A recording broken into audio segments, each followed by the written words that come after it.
En effet, Moïse définit ainsi la justice qui vient de la loi. L'homme qui mettra ces choses en pratique vivra par elles. Mais voici comment parle la justice qui vient de la foi. Ne dis pas en ton cœur, qui montera au ciel? C'est en faire descendre Christ. Ou, qui descendra dans l'abîme? C'est faire remonter Christ d'entre les morts. Que dit-elle donc? La parole est près de toi, dans ta bouche et dans ton cœur. Or, c'est la parole de la foi que nous prêchons.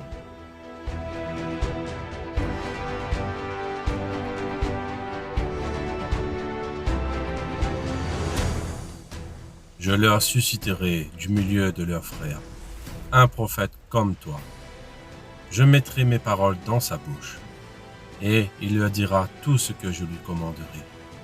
Et si quelqu'un n'écoute pas mes paroles qu'il dira en mon nom, c'est moi qui lui en demanderai compte. Il ne se découragera point et ne se relâchera point jusqu'à ce qu'il ait établi la justice sur la terre et que les îles espèrent en sa loi.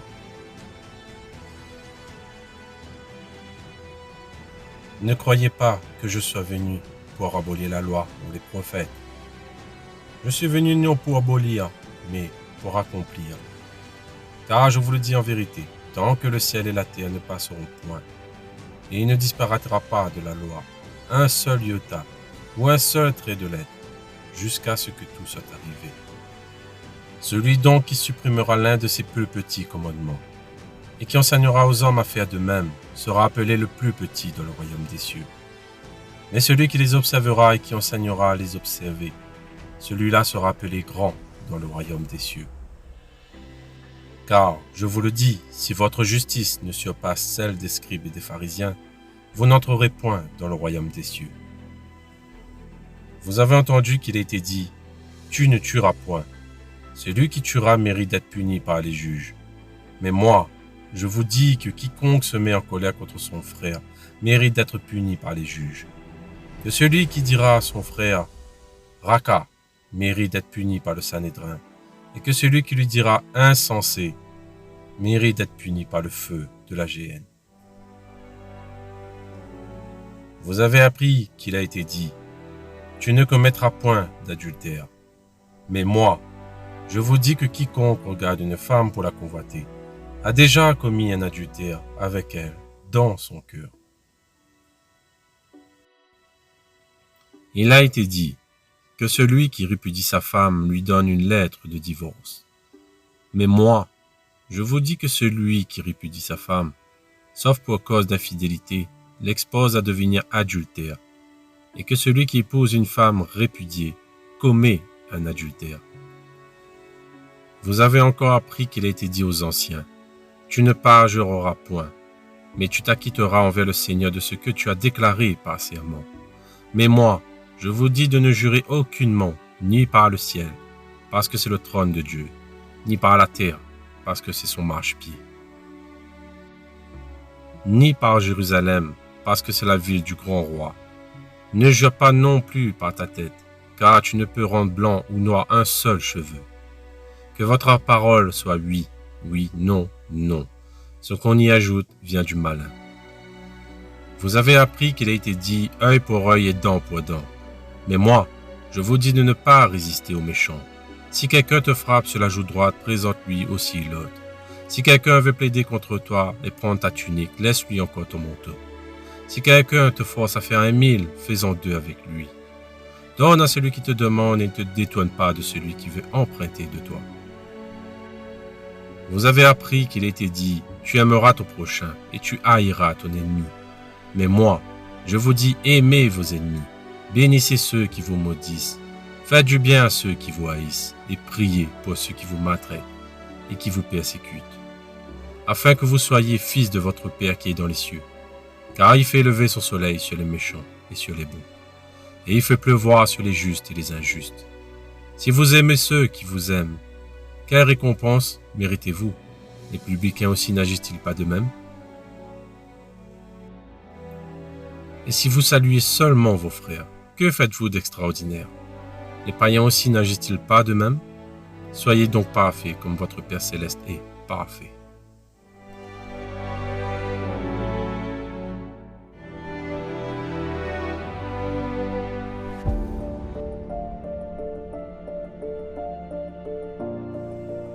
Malheur à vous, scribes et pharisiens hypocrites, parce que vous payez la dîme de la menthe, de la nette et du cumin, et que vous laissez ce qui est plus important dans la loi, la justice, la miséricorde et la fidélité.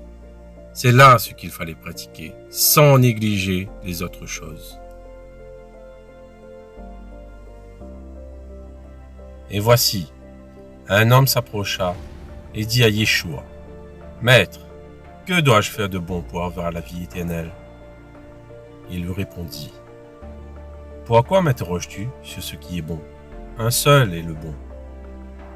Si tu veux entrer dans la vie, observe les commandements. » Lesquels, lui dit-il?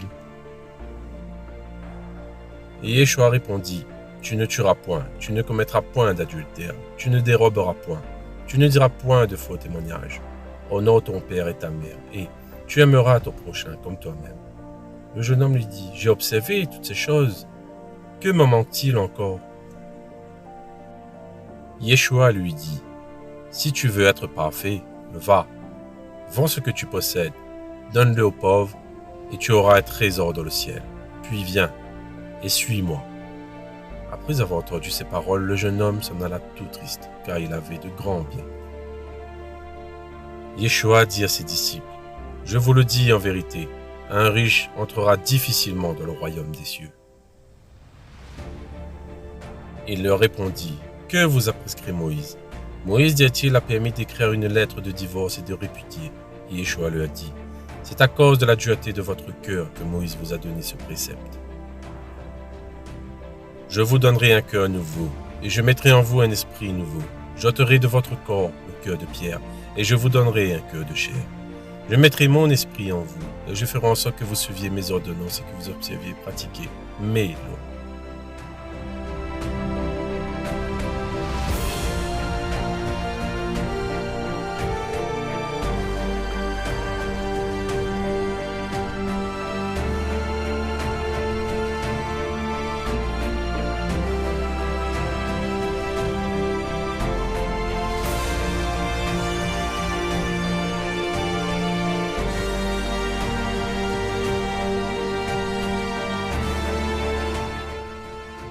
Mais ce qui sort de la bouche vient du cœur, et c'est ce qui souille l'homme.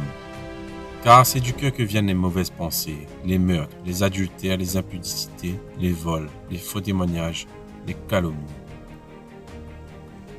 Garde ton cœur plus que toute autre chose, car de lui jaillissent les sources de la vie. Le cœur est tortueux plus que tout, et il est incurable. Qui peut le connaître? Moi, l'Éternel, j'explore le cœur. J'examine les reins pour traiter chacun conformément à sa conduite, aux fruits de ses agissements. Anéantissons-nous donc la loi par la foi? Loin de là. Au contraire, nous confirmons la loi.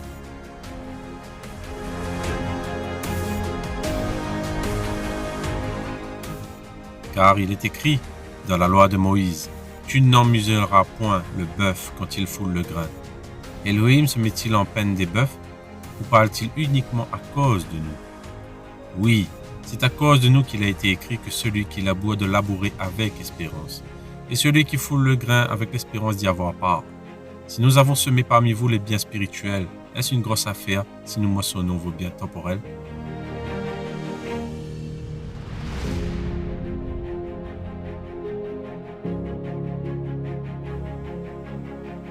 Veille sur toi-même et sur ton enseignement. Persévère dans ces choses, car en agissant ainsi, tu te sauveras toi-même et tu sauveras ceux qui t'écoutent.